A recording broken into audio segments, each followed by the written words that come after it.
میں ہوا ہوں کہاں وطن میرا، میں ہوا ہوں کہاں وطن میرا، دشت میرا نہ یہ چمن میرا، میں کہ ہر چند ایک خانہ نشیں، میں کہ ہر چند ایک خانہ نشیں، انجمن انجمن سخن میرا۔ آداب۔ کلچر بازار کے دیکھنے اور سننے والوں کی خدمت میں اس معذرت کے ساتھ ہم ایک مرتبہ پھر حاضر ہیں کہ پچھلے ایپیسوڈ اور اس ایپیسوڈ کے بیچ کا، اس کے درمیان کا جو وقفہ ہے، جو گیپ ہے، وہ کچھ طویل اور زیادہ ہو گیا۔ کچھ مصروفیات تھیں اور بھی کچھ وجوہات تھیں جن کی وجہ سے ایپیسوڈ آپ کو ہفتے وار طریقے سے آپ تک نہیں پہنچ سکا۔ لیکن اسی درمیان اس بات کو جان کر خوشی بھی ہوئی کہ آپ حضرات کے میسیجز ہمیں ملے، کچھ لوگوں نے لکھ کے بھیجا، کچھ نے فون سے کہا کہ آپ کہاں ہیں، آپ کا پروگرام اور ایپیسوڈز نہیں دیکھنے کو مل رہے۔ اس سے اس بات کا احساس ہوا کہ ہماری غیر موجودگی کو، یعنی ہماری ایبسنس کو لوگ محسوس کرتے ہیں۔ یہ بڑی انسانی فطرت ہے کہ اگر کوئی کسی کی ایبسنس کو محسوس کرتا ہے تو اس کو یہ جان کر خوشی ہوتی ہے، اور ہمیں کیوں نہ ہو، کیونکہ آپ کے جیسے قدردان اگر ہماری غیر موجودگی کو محسوس کریں تو یہ ہمارے لیے بہت خوشی کی بات ہوگی۔ پوری دنیا میں آپ حضرات پھیلے ہوئے ہمارے ان ایپیسوڈز کو دیکھتے ہیں اور ان کو سراہتے ہیں۔ تو آئیے آج کے اس بات چیت کی شروعات کرتے ہیں، اور اس کا موضوع ایک طرح سے ہم یوں بھی دے سکتے ہیں، اس کا عنوان کہ اپنے اپنے لکھنؤ، اس حوالے سے کہ ایک تو لکھنؤ وہ ہے کہ جہاں ہم اور آپ رہتے ہیں، رشتے بستے ہیں، اور ایک لکھنؤ وہ ہے جو لکھنؤ والوں نے اپنے دلوں میں بسا رکھا ہے، یعنی ہم وہ گل ہیں جو سینے میں چمن رکھتے ہیں۔ ان لوگوں کے اوپر نسل در نسل فاصلوں کا کوئی اثر نہیں ہوا، وہ واقعی اسی طرح سے رشتے بستے ہیں، ان کے نشست و برخاست کے طریقے، ان کی بات چیت، ان کی پوری تہذیب جو ہے وہ لکھنوی ہے، باوجود اس کے کہ وہ لکھنؤ سے بہت دور آباد ہے۔ اسی طرح کا ایک قصبہ ہے شمس آباد، اس کا نام آپ نے ضرور سنا ہوگا۔ شمس آباد اصل میں فروخ آباد ضلع میں ہے، یعنی فتح گڑھ، قنوج، اٹاوہ اس علاقے میں ہے، پچھم اتر پردیش ہے۔ اور وہاں کی زبان تو اٹاوہ اور اس علاقے کی کہو ہتو والی، یعنی کہا تو ہے، موڑا موڑی والی زبان ہے۔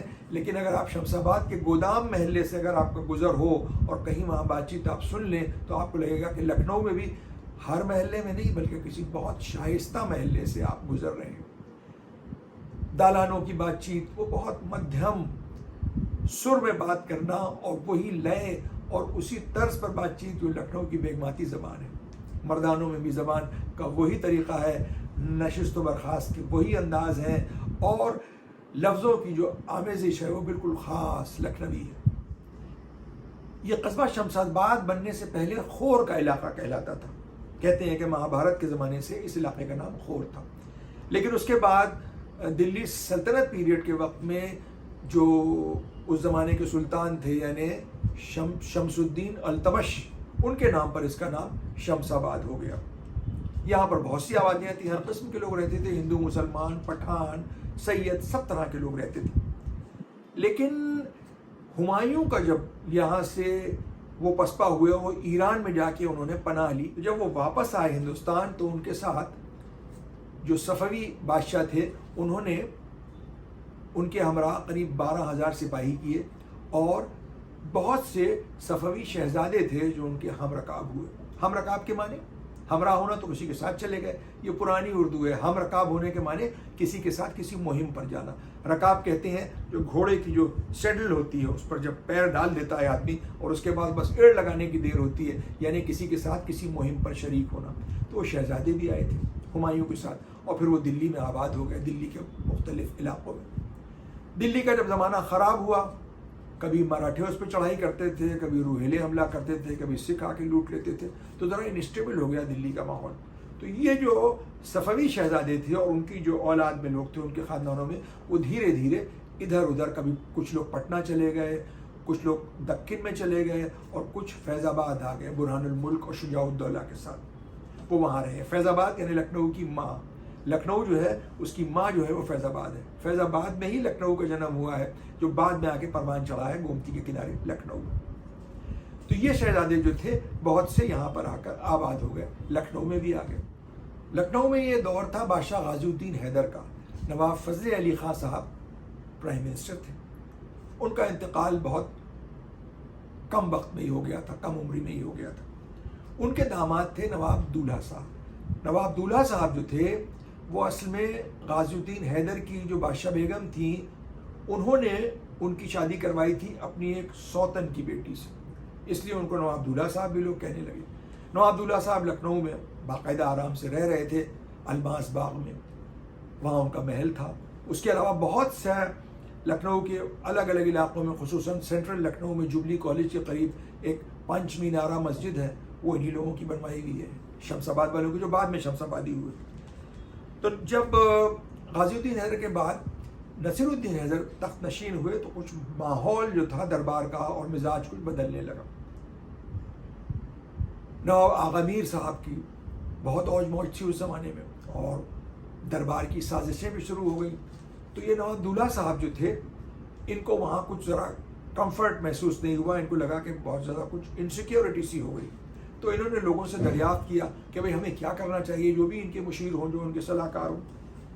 حکیم مہدی علی خان جو بعد میں پرائم منسٹر بھی ہوئے اور بہت سے اودھ کے بادشاہوں کے ساتھ پرائم منسٹر رہے، جن کا مقبرہ جگت نارائن روڈ پہ میڈیکل کالج کے قریب ہے، یعنی شیش محل والی جو فیملی ہے اس کے ونش پرش ہیں، یہ انہی سے شیش محل کی فیملی شروع ہوتی ہے۔ وہ ان کے بہت خاص دوست اور مشیر تھے۔ انہوں نے ان کو رائے دی کہ کیوں نہ آپ لکھنؤ سے ہجرت کر کے، یہاں سے مائیگریٹ کر کے کہیں اور چلے جائیں۔ لہٰذا لوگوں کو دوڑایا گیا کہ بھئی کوئی ایسا علاقہ ڈھونڈو کہ جو اودھ کی سرحدوں کے باہر بھی ہو اور ہمارے لیے محفوظ بھی ہو اور وہاں آرام سے رہ سکے۔ جن لوگوں کو بھیجا گیا تھا وہ کچھ دنوں کے بعد واپس آئے۔ انہوں نے بتایا کہ گنگا کے کنارے شمس آباد کے پاس ایک علاقہ ہے، اور وہاں سب سے اچھی چیز یہ ہے کہ وہاں فتح گڑھ میں انگریزوں کا کنٹونمنٹ ہے، ایسٹ انڈیا کمپنی کا، وہاں بہت محفوظ رہیں گے، بڑا اچھا علاقہ ہے۔ لہٰذا خاموشی سے نواب دولہ صاحب جو تھے وہ وہیں منتقل ہو گئے فتح گڑھ میں۔ یہ بات ہے تقریباً 1837 کی۔ اب وہاں جو پہنچے تو صاحب وہ جو جس عارضے سے بچنے کے لیے لکھنؤ سے گئے تھے وہ وہاں بھی جاری رہا، اسی طرح سے لوگوں نے پریشان کرنا شروع کیا۔ وہاں کوئی حاکم دربار نہیں پریشان کر رہا تھا، وہاں کوئی سازش نہیں تھی، بلکہ دلی کے ایک بگڑیل شہزادے تھے جو ضلع وطنی میں، یعنی جن کو ایگزائل میں یہاں رکھا گیا تھا فتح گڑھ کینٹ میں۔ ہوا یہ تھا کہ دلی کے ان شہزادے نے دلی کے انگریز ریزیڈنٹ پہ گولی چلا دی تھی۔ اب کیونکہ وہ بادشاہ زادے تھے، ان کو سزا تو اس طرح دی نہیں جا سکتی تھی کہ ان کو پھانسی دے دی جائے یا ان کو توپ میں باندھ کے اڑا دیا جائے۔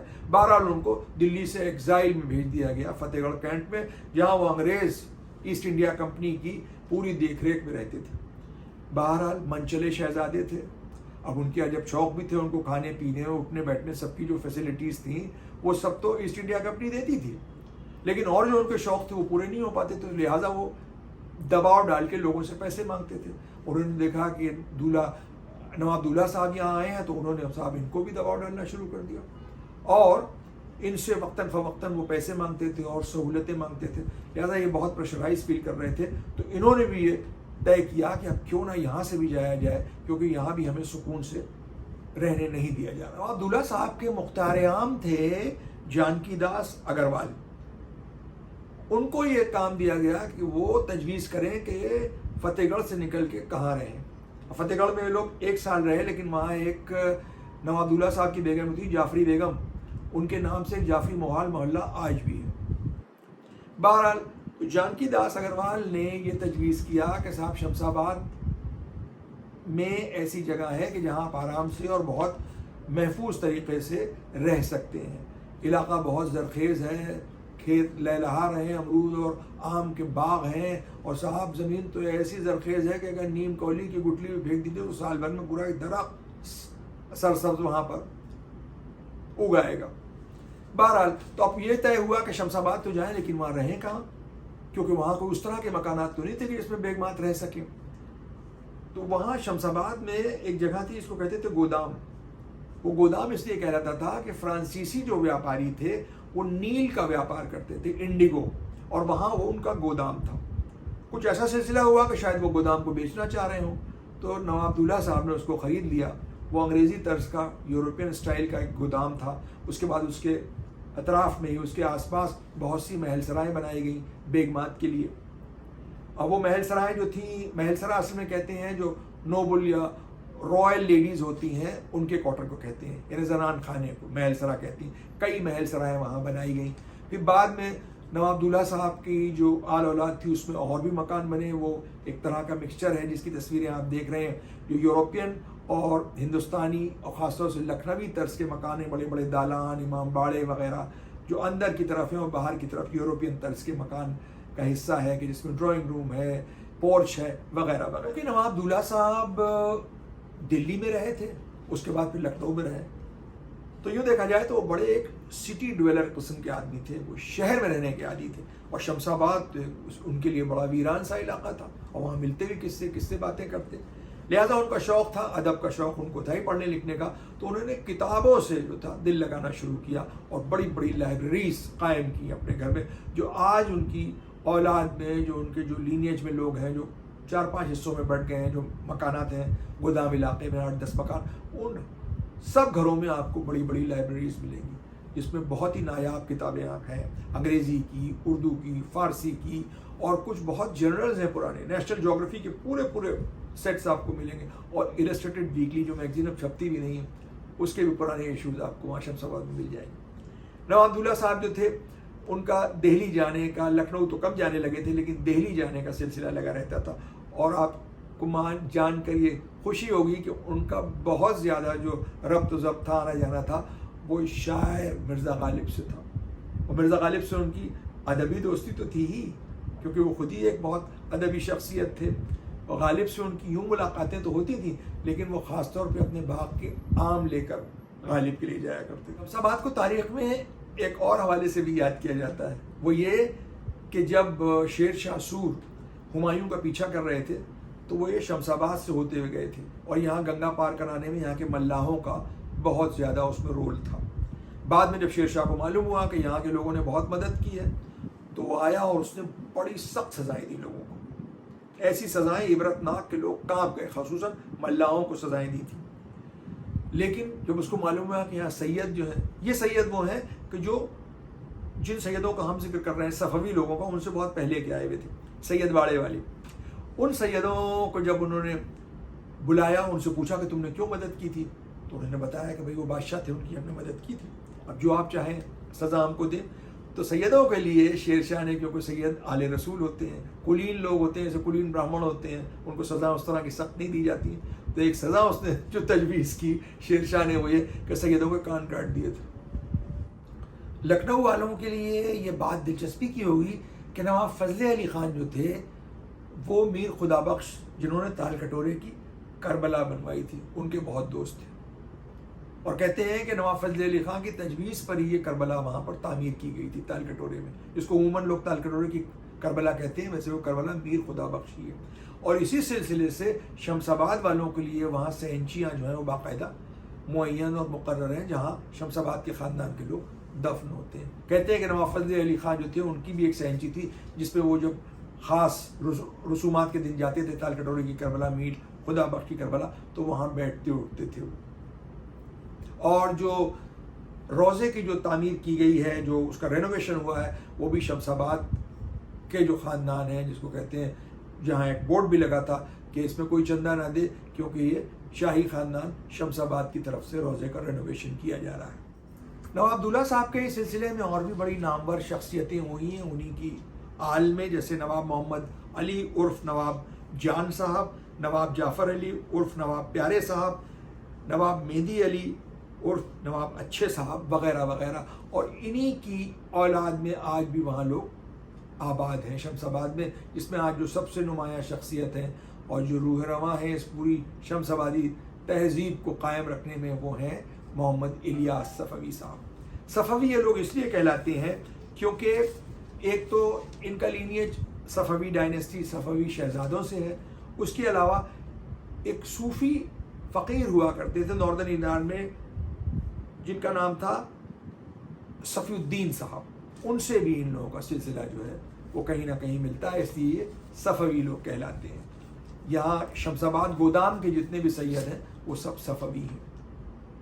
ان میں یہاں پر آپ کو بتانا ضروری ہے کہ جو مشہور ہسٹورین ہے رانا صفوی, وہ اس خاندان کی بہو ہے. ان کے علاوہ پروفیسر محمد صادق صفوی صاحب جو علی گڑھ مسلم یونیورسٹی میں پرشین ڈپارٹمنٹ کے پروفیسر تھے، ان کی صاحبزادی آزرمی دخت صفوی صاحبہ جو خود ایک بہت مشہور ہستی ہیں پرشین لٹریچر کے حوالے سے، ان کو بہت سے انعامات بھی مل چکے ہیں، سرکاری و غیر سرکاری بہت سے اعزاز سے ان کو نوازا گیا ہے، وہ بھی علی گڑھ مسلم یونیورسٹی میں پروفیسر ہیں۔ شمس آبادی تہذیب کا ایک بہت ہی اہم حصہ ہے، وہ ہے یہاں کی کوزین، یہاں کے کھانے جو لکھنوی تو ہیں ہی انداز میں، لیکن اس کے علاوہ کچھ ان کی خصوصیات بھی ہیں۔ مثلاً کچوری کباب ایک وہاں ڈش ہوتی ہے جو شاید کچوریوں کے ساتھ کباب کھائے جاتے ہیں۔ پھر ہے شبدیق، جو شبدیق نصیر الدین حیدر کے زمانے میں لکھنؤ کے باورچی خانوں سے وہاں گئی تھی، یہ کشمیری ڈش ہوتی ہے لیکن اس کا بھی ایک ویریشن شمس آباد میں آپ کو ملے گا۔ اس کے بعد تحصیلداری قورمہ، یہ عجب نام ہے، یہ بہادر شاہ ظفر کے باورچی خانے سے آیا ہے شمس آباد میں۔ پھر ایک اور کھانا ہے شیریں کباب، یعنی میٹھے کباب، یہ شاید اس لیے ہیں کہ اس کے انگریڈینٹس میں کشمش ملائی جاتی ہے۔ یہ بھی کباب بہت لذیذ ہوتے ہیں، جن لوگوں نے اس کا مزہ لیا، لطف لیا ہے، وہ بتاتے ہیں۔ اس بار پوٹلی کے کباب تو ہوتے ہی ہیں۔ پھر قیمامی سوئیاں جو اس کو مظافر بھی کہتے ہیں، وہ بہت مشہور ہے شمس آباد۔ شمس آباد کے گودام محلے میں آباد صفوی خاندانوں میں لائبریریز تو ہیں ہی، پرانے عالی شان حویلی نما مکان بھی ہیں، لیکن اس کے ساتھ ساتھ ان گھروں میں بہت زبردست اینٹیک کا بھی کلیکشن ہے، جس میں پرانے زیورات ہیں اور بہت ہی آرٹیکلز ہیں پرانے سجاوٹی ڈیکوریشن کے، جو آپ کو وہاں دیکھنے کو ملیں گے۔ اب تو یہ گھر عام طور پہ بند رہتے ہیں کیونکہ شمس آبادی لوگ جو ہیں، یہ صفوی خاندان کے لوگ، یہ پوری دنیا میں پھیلے ہوئے ہیں، امریکہ میں، یورپ میں، آسٹریلیا میں، فار ایسٹ میں اور مڈل ایسٹ میں تو بہت بڑی تعداد میں، اور ہند و پاکستان میں تو ہیں ہی۔ اس لیے یہ گھر عموماً بند رہتے ہیں، لیکن محرم میں یہ گھر پوری طرح سے آباد ہوتے ہیں، کھلتے ہیں۔ ان گھروں میں بڑے بڑے امام باڑے ہیں، ان میں تعزیہ داری اسی طرح سے ہوتی ہے، اور یہاں پر جعفری بیگم کا ایک امام باڑہ ہے، اور شمس آباد کی ایک خاص کربلا ہے جو انہی لوگوں کے زمانے میں بنائی گئی۔ آج کے اس ایپیسوڈ میں شمس آباد کے حوالے سے جو آپ نے فوٹوگرافز دیکھے ہیں اور جو ڈیٹیلز ہم نے آپ کو مہیا کرائے ہیں، وہ سب ہمیں دستیاب کروائے ہیں محمد الیاس صفوی صاحب کے پوتے عدنان صفوی نے، اور اس کے علاوہ کچھ تصاویر اور کچھ ڈیٹیلز ہم کو دیے ہیں آزرمی دخت صفوی صاحبہ نے، جو علی گڑھ میں مسلم یونیورسٹی میں فارسی کی پروفیسر ہیں، یعنی محمد صادق صفوی صاحب کی صاحبزادی نے۔ امید ہے کہ آج اس بہت ہی مختصر سی گفتگو میں جو ہم نے شمس آباد کے بارے میں آپ کو بتایا ہے، آپ کو پسند آئی ہوگی۔ شمس آباد کا جو ڈائسپورا ہے، جو پوری دنیا میں پھیلا ہے، ان لوگوں سے ہماری خاص گزارش ہے کہ ہمارے اس ایپیسوڈ کو اپنے سرکل میں، اپنے دوستوں میں ضرور شیئر کریں۔ اجازت لینے سے پہلے وہی گزارش کہ آپ حضرات اس چینل کو دیکھتے رہیں، کیونکہ کلچر بازار آپ کا اپنا چینل ہے۔ بیل کا آئیکن آپ ضرور دبائیں تاکہ آپ کو ٹائملی نوٹیفیکیشن ملتے رہیں، اور بھی اپنے دوستوں سے اس چینل کو سبسکرائب کروائیں۔ اگلی مرتبہ امید ہے کہ آپ سے جلد ملاقات ہوگی، تب تک کے لیے اجازت، آداب۔